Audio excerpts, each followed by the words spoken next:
a little bit more excited than half the internet wrestling community. Oh, is that the IWC? The infamous IWC, the most whiny, most annoying, most nonsensical, most non-loving wrestling fans. It's a weird dynamic.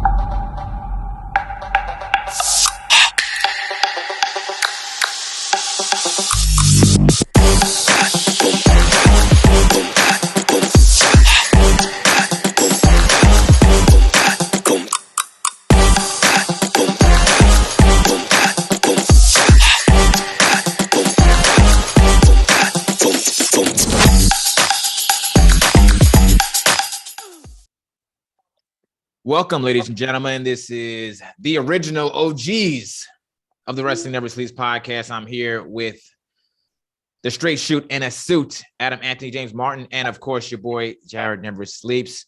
And we're back with a brand new episode. We have a lot to talk about. We haven't done this in about probably like a good solid 2 months. So much has gone on in wrestling since then.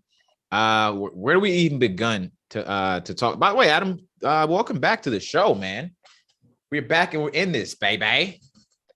It's great to be back. It's great to have the OG together. We started this. We were doing our own thing. And we will destroy it. We will destroy. We release the poison. But for those that don't know, Jared was doing his own thing. I was doing my own thing. We connected through social media, Facebook, if I recall correctly. You reached out to me. And next thing you know, we were doing shows every week, a couple times a week, and then life got at us, and we got busy and stuff like that. So we've taken a few breaks in between. We've had a couple other guests on the show, but this is the original OG and Jared. It was great to be doing the shows. It was great to come out to Miami and spend time with you. Yeah. Live in the studio was amazing. Just Miami in general is amazing. Your hosting skills, phenomenal. And, we've really connected, and we just have and share the same essential, views on professional wrestling and / sports entertainment. So it's always just been an automatic click for the two of us. So it's great. Click, no pun intended. Too sweet. How you doing though, bro? How you doing? I am doing excellente. Yeah, everything's going well with me. Honestly, to be honest, I am still juiced up and jacked up from WrestleMania 38. I thought that was a really, really, really great show. And doing this show, I think we're going on like 2 years now. Doing this show for it's gonna be 2 years in the summer. 2 years coming up. Yeah, that's crazy. But just really, how wrestling is. It's got its ebbs and flows. And I remember at one point it was like really hard to continue to do this because, wrestling is sometimes it sucks. But I got really rejuvenated from WrestleMania 38. I thought it had, if you're going to do sports entertainment, I think that was the way to do sports entertainment, top to bottom. I like the 2 nights. I like the nostalgia stuff. I like the new debuts. And we had a couple title changes. We had the big match main event. And I'm just kind of back and excited for what's to see. And we were talking a little bit off air. I think we're a little bit more excited than half the internet wrestling community.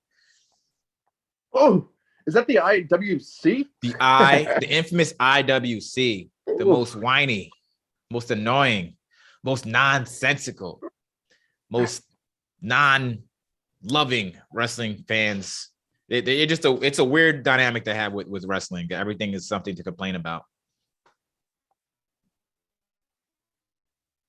I couldn't agree more, Jared. It's a weird atmosphere. It's a weird vibe. It's a weird community, if you can call it that, because everyone seems to be at each other's throats no matter what you say to them. You can compliment something that, either promotion or any promotion has ever done, but someone's always going to have a negative retort back to you and put your compliment down. They're going to beat you down verbally online because that's the only way they need to do it. Keyboard warriors, whatever you want to call them. People that watch the show week by week by week and then watch every single show will just criticize it, bitch, complain,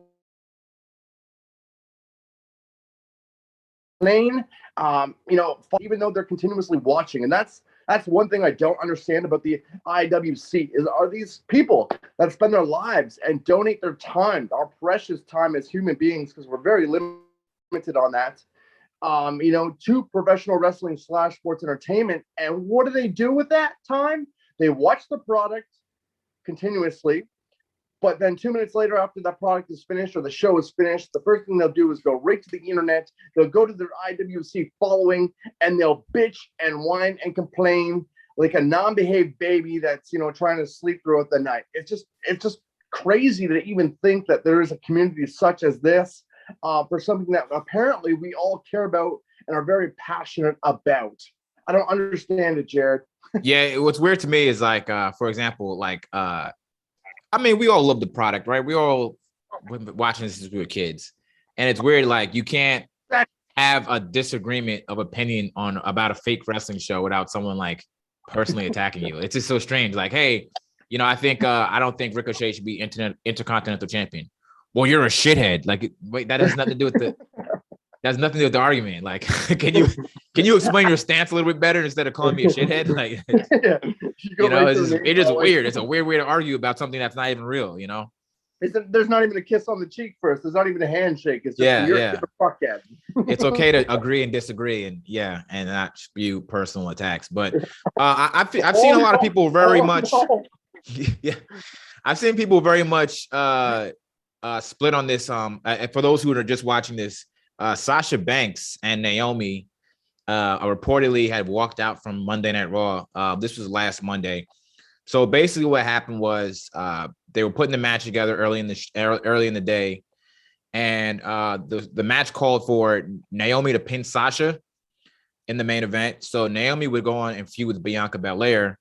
And then Sasha being on SmackDown, Sasha was going to go on and feud with Ronda Rousey. They reportedly did not like the booking of this because it would have buried the women's tag team titles. So they felt that having the tag team titles used to further singles runs was disrespectful to the titles. So they asked the management to change it. Management did not. So Sasha and Naomi took their belts. They gave them back to John Laurinaitis, and they walked out and left. And I've seen all over the place. Everyone's talking about it. I've seen everyone on different Facebook groups and Twitter, and they have mixed opinions. And I don't know if you agree with me, but from my stance, I just don't believe that that was the right way of doing business. And we've had people in the past walk out. Stone Cold famously did it. CM Punk famously did it as well. But I don't know. I feel like someone like a Sasha Banks, who has been main event of WrestleMania, who has been in like every single first woman ever match, who was the women's tag team champion. She actually had a title in WWE. I don't think she has the kind of gripe to complain about her booking since she's been. I don't want to say she was handed everything, but she's gotten really great opportunities throughout her career.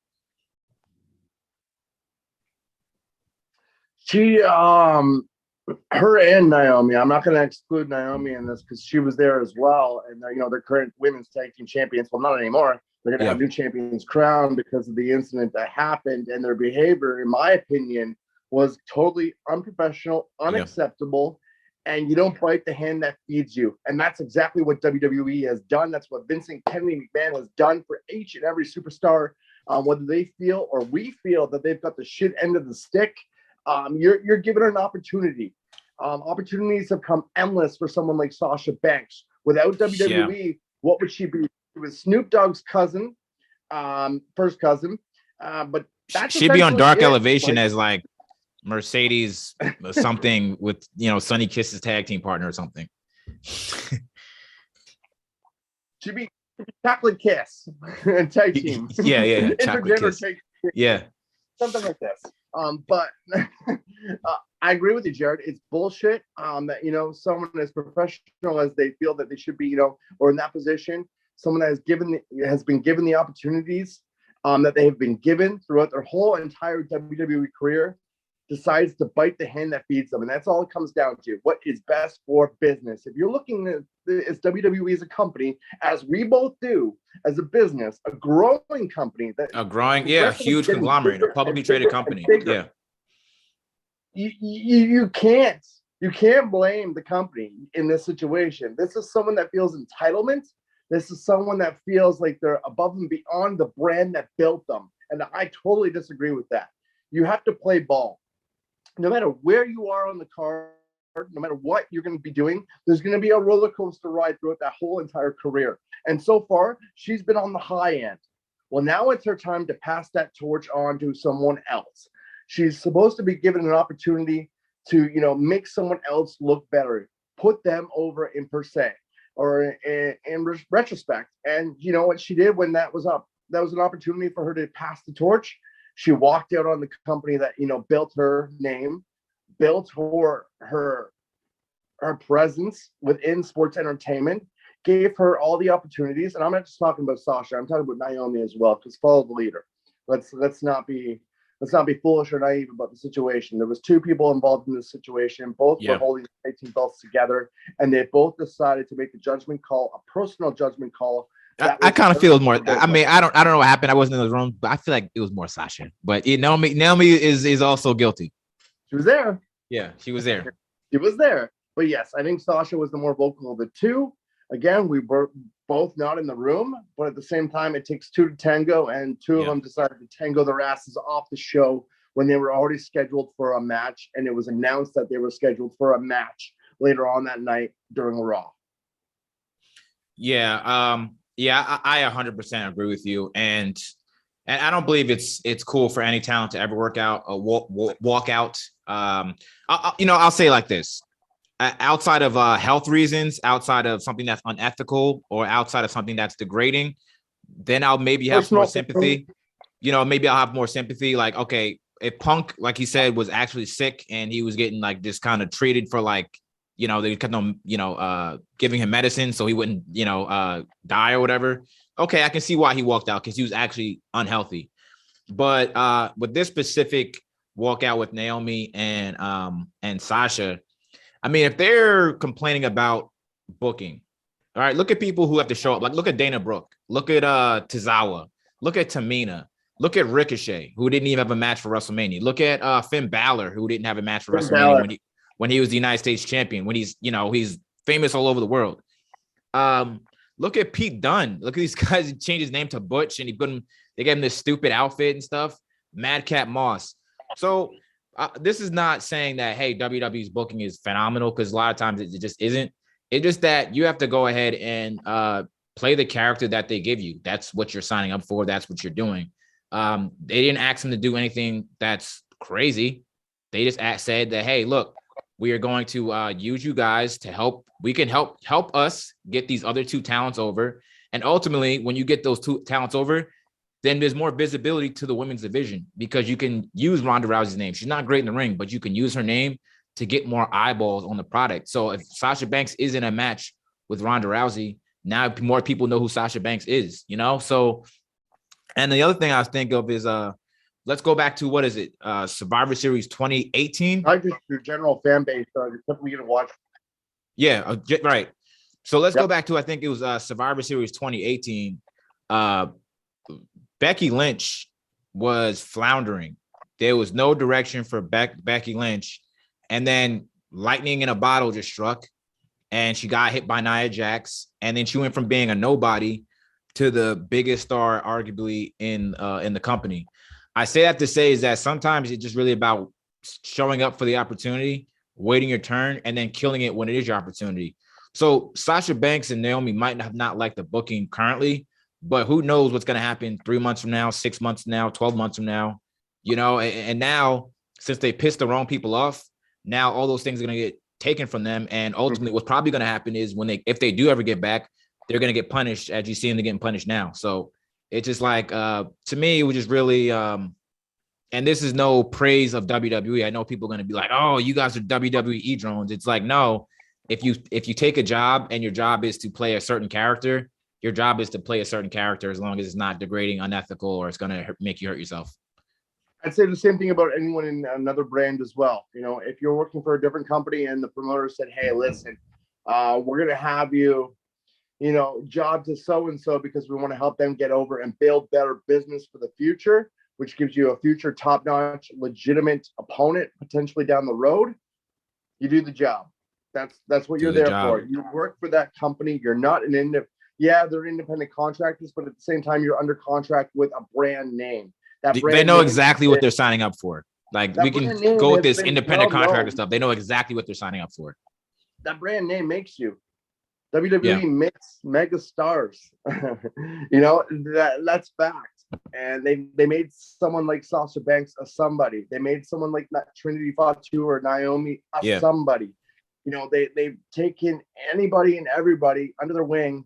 They've guided them to the, you know, a potential opportunity, which, like you said, even if you're given a bad hand, you make the best of the situation. Look at Drew McIntyre.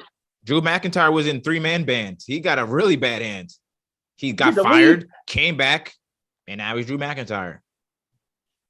Stardust. Hunter Hearst Helmsley got punished. Cody. Yeah, so it's like this is very cyclical. It's super cyclical. And I just wouldn't piss the wrong people off for something that's, hey, look, if WWE does not want to push women's tag team wrestling, that's their prerogative. They own the belt. So they own the title. So if they don't want to push this, then they don't really necessarily have to push it, but maybe down the line they will. So just keep on doing the process. No pun intended. You played the game. What did someone like Hunter Hearst Helmsley do? Paul Levesque, Triple H, whatever you want to call him. He played the game. He bided his time. He did all the right things after he made the mistake of, you know, the curtain call. The curtain call, yeah. He paid his time. He paid his dues. He respected the business. He respected Vincent Kennedy McMahon enough to pay his dues. And look where it got him. So, you know, you never know. Like you said, down the road, they could have done the favor for the company and someone else within that company to build the future opponents up, and they could have been easily rewarded again. And there was nothing prior to this that, you know, has put Sasha down. I know she had a dispute before when she was taking championship with Bayley. Yeah. And she had an issue with it then. They resolved the issue. She came back. Now she's taking champions again. And now she has another issue. So that's on them. That's on Sasha Banks. That's on Naomi, in my opinion. You do what's best for business. You lose the match. You go the direction that WWE puts you in or directs you towards, and you make the best of that situation to get into a better one for yourself down the road. And history has already taught us enough that when you allow the talent to book the matches, it doesn't end up well. You know, it doesn't. WCW. Yeah, it killed WCW. So, and again, what if someone wanted to say, okay, Naomi and Sasha, we don't want a job to you. Now what? What if everyone was just acted like this? Oh, I don't want a job to this person. I don't want to do this. I don't want to be. What could happen? That's why I love Al Snow. That's why I like the Job Squad. Pin me, pay me. Pin me, pay me. Yeah. Don't be too much of a market. And you know, I love Sasha Banks and Naomi. I think Naomi's a heavily underrated talent. I think she could have easily been a long-term women's champion. You know, they didn't book her that way, but you know, I think her athleticism is probably one of the most athletic girl on the roster, not named Bianca Belair. And then, you know, of course, Sasha Banks' work speaks for itself. She's arguably the greatest women's wrestler of all time, but she's kind of a mark for herself, to be honest. A little too much of a mark for herself. Yeah. Like, I think I remember a clip. I think it was the Stone Cold interview where she was saying that she should get paid like Ronda Rousey, and she should get paid like who else? Oh, you know, all these. I think Brock, one of them, and it's just like, come on, man, ma'am. I can appreciate your confidence. I can really appreciate your confidence, but you don't have the mainstream. You weren't a very famous UFC fighter. Let's put it that way. Exactly. You didn't cross over into professional wrestling. From being, you know, the most dominant 135-pound women's champion in the UFC, you know, that's shoot fighting, that's real legit, non-predetermined, you know, sport. They're not actors. Made that division, she built it up. She gained so many people, and she brought so many people over. She added and built the wrestling and sports entertainment business with that alone, just like so many celebrities do. You know, when they come over, you know, we talked about WrestleMania and so many things that were so positive about WrestleMania, and the celebrity status that were on that show, like the names that were on that show. was phenomenal. And, like a guy like Logan Paul, what did he do? He came in. Yes, he won his match, but what did he do after the match? He took a bump for the Miz. Like it's just what you do. Pat McAfee won his original match, lost to Vincent Kennedy McMahon. You know what I mean? He gave the rub back. Yeah. It's just what you do. And Sasha not coming from that other, brand or sports or television or movies, whatever it may be, she just automatically knows the rules of the game. And the rules of the game are you do what's best for business. You do what's best for the brand that built you. You do what's best and what the man that hired you and put you in the position that you are now to become that movie star, that TV star, that crossover talent from sports entertainment and pro wrestling. The benefit of the doubt that he has your best judgment because he has so far throughout her entire career. Yeah, he's been doing this for a little bit. And like even it works in the inverse as well. You look at a guy like CM Punk when he wanted to be in UFC, even though he was terrible, he was booked in main event matches in UFC because he had the name value. And I know a lot of a lot of actual real UFC fighters took offense to that, and they were kind of pissed off that like, oh, why does this guy get to fight? It's because he has a name that's just how it works. It's not fair, but this is how business works. And even Michael Jordan got a spot in baseball. He wasn't a great baseball player, but they knew that he can get visibility on that product. So of course you're going to let Michael Jordan play baseball because now the games are sold out. So if you happen to be on that team, now more people see you. So you kind of have to learn to like use these things. Is it fair? No, but at the end of the day, life isn't fair. That's just what it is. And let's face it, Sasha Banks, as good as she is, as popular as she is, she's no Michael Jordan. And she's not the Michael Jordan of yeah. Who would be the Michael Jordan of wrestling? Is that what that? I mean, of all time, like who's the Michael Jordan of wrestling? I wouldn't say Charlotte Flair. If you're talking about women, Michael Jordan of women's wrestling.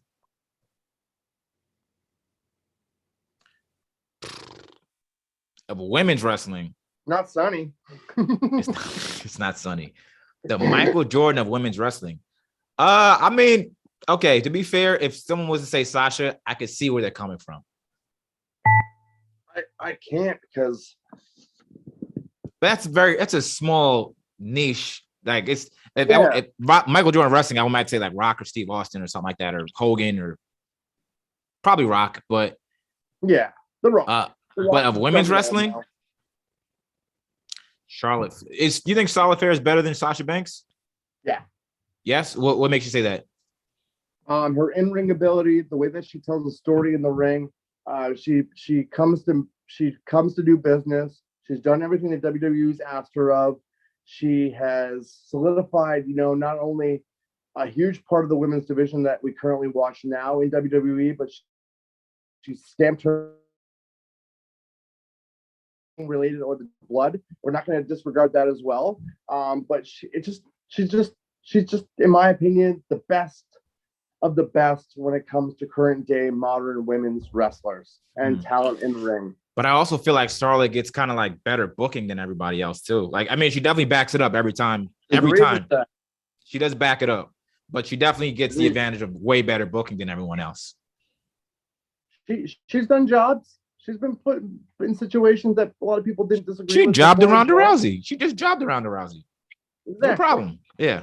No problem. So why wouldn't Sasha? But to be fair, she got that win in WrestleMania. So what's going to happen also is Sasha was going to lose to Ronda twice. She was never going to get her win back. Charlotte already got her win and then gave it one to Ronda. Right. So I can see how that could be a little perturbing to her.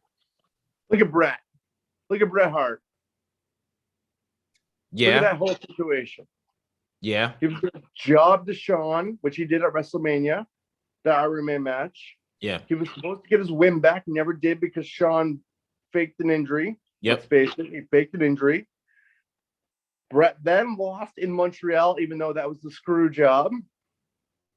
Yeah, Bret didn't want to give that win back. He wasn't getting his win back. Yeah, that's why he didn't want to do the job. That's why the Montreal screw job happened. He wasn't going to get his win back. But he still got screwed, and that's what's going to happen to Sasha if she doesn't play the game. So I think that's probably what Sasha was pissed about, that she was going to lose to Ronda Rousey twice. So there's nothing wrong with that. Ronda Rousey's a legitimate athlete. She's a legitimate fighter that has knocked out several women to defend her. You know what? That is a true story. UFC championship. You're absolutely right. In a non-number. And it also, the other thing is, it depends on how you lose. It depends on how you lose. You know, you can put yourself over and still lose. You definitely can. We've seen it before. Mm-hmm. Tons of times. Look at Bret Hart and the Bulldog, SummerSlam '92. Yep. And when everyone thought, oh, Bulldog's the new Intercontinental champion, this is the boost for him. No, that was Bret's shining moment. Yeah, that's a great point. You can make a for the world title. Yeah, and that could even turn into a storyline. Has Sasha lost her confidence? She lost to Ronda Rousey twice, and then she just goes away for a little bit. Maybe she can do some movies. She can come back refreshed, new direction, and everyone loves her again. Yeah, that's true. That's true. You know, just because Ronda Rousey beats her doesn't mean that she doesn't beat the person that beat Ronda Rousey. So if you look at it that aspect, which a lot of people do in MMA, yeah, I mean, it's two totally different sports. But say if George St. Pierre beat Matt Hughes, which he did, and then somebody comes along and beats George St. Pierre, are they going to look at it and goes, hey, I beat George, the guy that beat Matt Hughes? So does that make me better than Matt and George? Yeah. You know, that's true. I think us as wrestling fans, we kind of buy into these like rules that don't really need to exist. Like, you can't lose to someone twice. Like, yes, you can. You can lose to people twice. I think Roman's probably lost to Brock 1 billion times. Yeah. And then finally beat him later on. Exactly. And look at where Roman is right now. Yeah. Universal champion, world champion. He's alongside his two cousins, or, you know, he's got the Usos next to him. He's got the Bloodline. He's got Paul Heyman. He's taking Brock's spot. He's going to keep those titles for who knows how long, and rightfully so, because he is the man. Yeah. So let's segue into that. Is Roman Reigns, do you think, having an all-time great run in WWE right now? Yeah, he's having a beautiful run. People are emotionally involved in whatever he's doing. And I noticed that when Matt Riddle went through the table, was it last week on Raw? Not the one that just passed, but the last week, like not yesterday, but the week before that, the Usos became the unified tag team champions. Randy Orton, Matt Riddle were getting their asses handed to them after the match. The Bloodline were doing the damage. They put Riddle through the table. Kids were crying. Yeah. They're emotionally involved. People are emotionally involved in whatever Roman Reigns does, because whatever Roman Reigns does right now is ultimately platinum. It surpasses gold. Like, you know, when you have people emotionally involved in what you're doing, whether it be on the heel end or the face end, you know, that goes amazing. Growing and growing and growing the more he hangs out with a guy like Randy Orton, because Orton is so respected. But without that heel to do the damage and get that sympathy from the crowd for the baby face, you know, that's Roman Reigns right now. He's the dictator. He's the leader of that Bloodline group, and he's creating all this havoc. He has created a euphoria around his bubble. He's created something that we haven't seen in quite some time, in my opinion, in modern day wrestling. You know, that people are now emotionally involved in. They want to see him just get crushed, but it's not going to happen. You know, they're doing damage to people that people ultimately caring about now as baby faces, because WWE has done great booking with Riddle and Orton. You know, there was rumors about them wanting to split them up, but the guys talked to him and said, hey, this is what we can potentially do together. And you know what? There's still that possibility down the road. But going back to the main topic here, Roman Reigns has created some great moments in the last 2 years as a champion in WWE. He did it when he was with the Shield, even though a lot of people saw Dean Ambrose or Seth Rollins more of the leader of the group.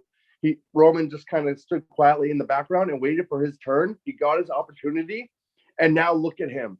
He didn't bitch. He didn't complain. He didn't gripe. He just rode the wave. He trusted the company. He trusted Vince and Kenny McMahon to take him where he needed to be, and now look at him. He's side by side with Paul Heyman. Like I said, he's got the Bloodline. He's got the hottest faction. He's the hottest superstar, the best champion that we've seen in some recent time. Heel champion at that. And you know, when he gets so over much as a heel, he can always flip back to babyface, and that's what you want to do with a heel. You want to get them so hot as a heel that eventually people are like, you know what, I like this guy now, and now they can flip him when his time runs out as a heel. That's just beautiful business, and Sasha couldn't wait her turn to do that. Yeah, I would agree. And so who do you think should be the guy now that defeats Roman Reigns? Cody. So, because the thing is that Rock feud is looming, and there's been reports that Q1 of next year, Rock has no plans. He has no movies, he has no TV shows that he's being filmed. So that's going to be probably the Rock and Roman. The only thing, in my opinion, Jared, the only thing, and everyone listening, in my opinion, the only thing that The Rock should be doing when he comes back is helping Roman get more over. And The Rock will do it because he knows what's best for business. Staying on the main topic. It's probably going to be. I could see it probably in a tag team match because I don't think a 51-year-old Rock can. That's a lot of pressure on a guy. Have you seen The Rock? I've seen The Rock, but I don't know how much that muscle can move the right way. It's good for wrestling. It's great for movies, but I don't know if it's good for like actual athleticism. And his last match was like 10 years ago, like that WrestleMania. I actually went to that WrestleMania 29. It was like 10 years ago. So look at Austin. That is true. Yeah, that's true. Austin was amazing going back to the WrestleMania. But it's also much easier to do like a no holds barred match than it is to do actual wrestling match, that's true. That's a lot easier. That's true. But I trust WWE to put The Rock in the right situation to make him look great and help put Roman over when they actually do collide, if they do indeed collide. Well, I mean, does the Rock versus Roman doesn't need the belts, right? So you could, in theory, put the belts on Cody and then have Rock versus Roman. Which would be smart could be, because Cody is so over right now. He's the face of Raw right now. He has got all the momentum right now. He is on fire right now. It's unbelievable how much momentum he has. Carrying over from AEW, where, he was absolutely in a clusterfuck of a situation. He couldn't win the world title there. He was trying to be something, or they were, pushing him to be something that, fans did not want to see. He had his wife beside him where he thought he'd be extremely happy, but really that was, all three of those things were like, the digging of his own grave, essentially over in that company. And Cody's above and beyond that company. I'm sorry. He fits so much better in WWE. He looks like so much like a bigger star. Like it just better. It just better. Star in WWE. He was just Cody Rhodes. He looks famous. He looks famous. Yeah. Like a lot of those guys in WWE look like you can just find them anywhere. Like Cody Rhodes looks legit famous. He has the suits. A lot of those guys in AEW look like they're living off a hot dog and sweet potato. Like 7-Eleven hot dogs. Yeah. Costco hot dogs. They're $1.50 with a drink. Bada bing, bada boom. Oh yeah. I can afford to wrestle.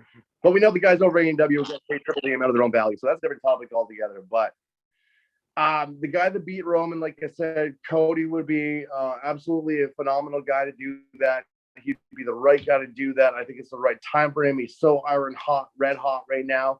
I hope he buries or beats Seth Rollins for a third time to really, really establish him after Hell in a Cell and to make that push for the championship title, whether it be one brand or the other, or if not both belts. Do you think he beats Rollins 3 times? I hope so. I mean, Rollins can't be too happy about that. Why wouldn't he be? He's still getting paid. He's still over as hell. He's Seth freaking Rollins. Why I think he could figure it out. He can lose and figure it out. He's doing his Duckman walk every time it comes out. He's getting the chance from the crowd every time he grabs. He gets one of the biggest pops on Raw still. Yeah, I love his little duck walk, man. It's great. A lot of people hate it and say it's fake, but that's probably how he is in real life too. Like, it's just him turned up 10. I love it. Hey, last question I have for you. This is completely this is completely unrelated to everything. Last question I have for you is Ezekiel, right? Who used to be Elias' younger brother. I have a feeling like it's over right now, but I feel like that type of character will get old very, very quickly, and people are going to sour on it, or it's just not going to go anywhere. Is he in like release territory? Is he in a bad position being Ezekiel? Oh, Ezekiel. Yeah, Ezekiel. Oh, Zeke. Zeke's in a great position. He's in a feud right now with Kevin Owens. There's no better guy to. Well, I'm just saying, like long term, like it's funny now, but like after a while, this is gonna be like, dude, you know, it's a fad. Yeah, like where there's no growth for this character. I feel like longevity to this. There's it's something to carry him over. They're gonna try it out. I presume they're gonna keep on trying because that's what WWE does. Vincent Kennedy McMahon will never admit that he was wrong with the character base. He's gonna blame it on the talent, the athlete that didn't get it over, given the time that he's provided on national television, and the guy that he's working with is Kevin Owens. But Kevin Owens is doing great with this, by the way. He's fucking hilarious. I love Kevin Owens. No, that's Elias. That's Elias. No, stop calling him that. Stop calling. Stop calling on that. And then he's asking Sammy for help. He's wearing the shirts. He's, the only thing I haven't seen him is wearing a shirt saying "missing" and it's Elias. You know what I mean? With the milk cart. Yeah. Kevin Owens is told, and Kevin Owens can put anything over. Whether the talent that's Ezekiel, Elias, whatever you want to call him, is not getting it over himself, a guy like Kevin Owens will. He's look at Kevin Owens, for example, and I'm not getting off topic with Elias or Ezekiel, I should say. It's not Elias, it's Ezekiel, Elias's younger brother, as we'll be told. But Kevin Owens started off with "I hate Texas." Yeah. And then the next week, "This is why I hate Texas." And then the next week, "I know who's from Texas." I completely forgot about that too. I completely forgot about that. I completely forgot about that. Well, where's Kevin Owens going with this? Oh, now he's in a match headlining night 1 of WrestleMania because he started off with "I hate Texas." Kevin Owens is so funny. He's a fellow Canadian. I love Kevin Owens. He can do anything and everything. He's comedic in a way that you can't laugh. Like you laugh, but there's no punchline. It's just funny. Same time. Yeah. So what are you doing with this? Is funny. It's funny, but at the same time, you kind of agree with him. You're kind of on his side at the same time. Like whether Ezekiel gets over or not, it's gonna fall back on Ezekiel. But Kevin Owens is doing his best because he's the guy that they've chosen to get this guy over, and Kevin Owens will do his best job to do it. Kevin Owens has to make a facial expression, and you can just read his face, and you can agree with his facial expression rather than just words coming out. But the fact that he's talking about this, he's interacting with a guy like Ezekiel, he's saying the things that he's doing. Like, I think after the Kevin Owens feud, what do you do with Ezekiel? Yes, by all means, that's a fair question. You can't really do too much because you need a guy like Kevin Owens to get this over. Yeah, that's what you're asking. I mean, I guess at the end of the day, you really have to enjoy it while it is, because nothing's forever, and they'll continue to reinvent these characters, and we'll see how it goes. But that's our show for today, ladies and gentlemen. Thanks for watching. Make sure you like and subscribe and hit that notification bell to get informed when we drop new videos on this channel, the Wrestling Never Sleeps podcast. But this was really fun. Adam, it was great talking to you again, and we're going to do it again real soon. Sounds good? Sounds good. Sounds amazing. We're back today. Better than ever. Bada bing, bada boom. Bada bing, bada boom. Thanks for watching, guys. See you next time. And of course, it's still real to me, damn it. Peace.